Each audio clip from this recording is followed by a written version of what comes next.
A Comissão de Meio Ambiente e Desenvolvimento Sustentável promove audiência pública para debater mudanças na lei que institui a política estadual de resíduos sólidos.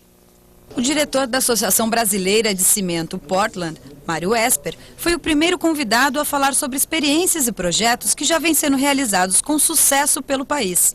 E ele está preocupado com a contaminação do aquífero Guarani por aterros e lixões irregulares. O aquífero Guarani é a maior reserva de água doce do mundo, transfronteiriço, né? São vários países, Brasil, Argentina, Uruguai e Paraguai, vai do Goiás, no Brasil, até o Rio Grande do Sul. São 45 mil quilômetros cúbicos de reserva de água doce. Então é a maior reserva de água doce do mundo. Você imagina, só no estado de São Paulo, quantos lixões e aterros controlados, que aterro controlado de lixão praticamente é a mesma coisa, né? São aterros que contaminam o lençol freático. Então, só no estado de São Paulo, quantos aterros nós temos? Eu lhe diria que sim, 62% de todo o lixo aterrado, ele é aterrado de maneira inadequada, que é através de aterros controlados ou lixões. Então, portanto, nós estamos contaminando a água, que é o líquido mais precioso que dispomos, e essa reserva é a maior reserva mundial. A União dos Vereadores do Estado de São Paulo considera o projeto de lei um grande avanço, tanto do ponto de vista técnico quanto ambiental. Sérgio Sintra, diretor de meio ambiente da instituição, trouxe duas questões: o transporte do lixo, que emite uma grande quantidade de gases poluentes, e a legalização da venda dos créditos de carbono.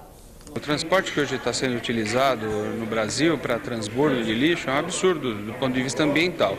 O pessoal está falando dos gases, efeito estufa que o lixo, a decomposição do lixo acaba gerando, mas o que eu digo como o segundo fator mais importante é justamente esse transbordo, é o fator, a emissão de CO2 dos caminhões, da coleta e do destino final de uma forma inadequada. Então a gente maximiza o problema.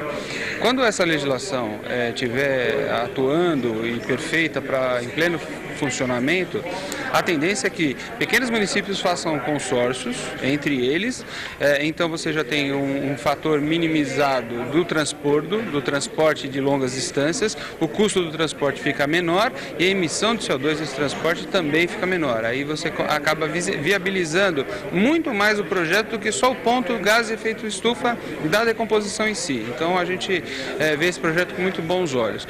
Do outro lado, a gente ainda tem um assunto que a legislação federal precisa ajustar. Nós precisamos regulamentar a legislação federal no tocante aos créditos carbono. O lixão vai se transformar num aterro que vai estar perfeitamente viável e positivo do ponto de vista balanço de crédito carbono, só que no momento seguinte a gente não pode vender esse crédito carbono porque a Receita Federal ainda não tem mecanismos, as empresas ou o próprio poder público ele está aberto hoje a uma fiscalização ou uma punição porque não está regulamentado. Então a gente precisa correr com esse lado, mas isso é uma pressão que aí o Estado de São Paulo vai acabar fazendo no governo federal para que essa regulamentação ocorra o mais rapidamente possível. A Federação das Indústrias do Estado de São Paulo é a favor do projeto de lei, mas considera a geração de energia através do lixo o fim de uma cadeia que tem início com a educação ambiental, passa pela reciclagem e termina com a utilização do rejeito. Mas lembra que são necessárias políticas públicas que incentivem a instalação de usinas para o tratamento do resíduo sólido urbano e a geração de energia. As políticas públicas seriam no sentido de não cobrar impostos, isentar, promover esse tipo de investimento para que as prefeituras possam, junto com o setor privado, investir nesses projetos. É fundamentalmente isso. E que também sejam voluntários, que não sejam criadas determinadas leis que obrigam determinadas metas obrigatórias, porque aí depois também nós não vamos poder obter crédito de carbono neste processo. Então se houver alguma meta, que sejam voluntárias e que criam-se mecanismos de incentivo para a redução da energia, do custo da energia no final. Mas, inicialmente, temos que começar com a educação. Em casa nós temos que diminuir o resíduo sólido do lixo. A partir daí, ir para as recicladoras, para a associação dentro da Política Nacional de Resíduos Sólidos. E após isso, o material de rejeito do resíduo do lixo doméstico, né? Mas depois de todo este processo, no final, nós temos que diminuir esta quantidade de lixo. Esse é o objetivo. O técnico de políticas públicas do Centro de Estudos e Pesquisas da Administração Municipal lembra que o mais importante é diminuir a geração do resíduo sólido. Na verdade, a gente, até como cidadão, se a gente olhar bem para o tema, a gente percebe que a melhor maneira de você começar a ajudar na solução é você diminuir a geração. É como a mamãe dizia, melhor prevenir do que remediar. O consultor de meio ambiente, Sérgio Suzuki, diz que o estado de São Paulo deve abrir as portas para a aplicação de novas tecnologias, como o processo de tratamento de lixo desenvolvido por cientistas brasileiros, chamado de termorização do resíduo sólido. A termorização é um processo muito simples, né, onde faz uma decomposição das moléculas de carbono e transforma-os em gases, que esses gases é utilizado para gerar energia elétrica. Certo? É muito simples e nós estamos abertos para que possamos aplicar essa tecnologia, porque o que sobra disso? Somente areia. Né? Um resíduo sólido urbano, só areia, não polui nada, é um processo fechado. Certo?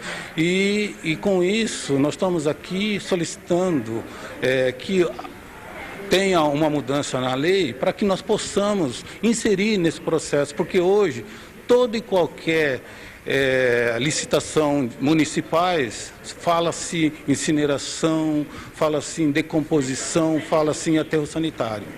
E nós estamos solicitando a ele a mudança dessa lei. O relator do projeto, o deputado Itamar Borges, solicitou aos participantes que enviem sugestões por e-mail até o dia 28 de junho. Um tema da abrangência, da complexidade, como é a política estadual de resíduos sólidos, precisa do maior debate possível, de receber todas as contribuições, informações, até porque nós temos aí uma legislação estadual de 2006 que acabou sendo abraçada por uma legislação da política nacional em 2010 e que precisa ser adequada a essa iniciativa do projeto do deputado Aldo, que vai avançar agora com essas contribuições que serão encaminhadas e que vai finalizar o nosso relatório, nosso parecer, com a propositura do melhor possível daquilo que nós vamos estar recebendo e, é claro, com os estudos também da própria comissão da área jurídica, da área técnica.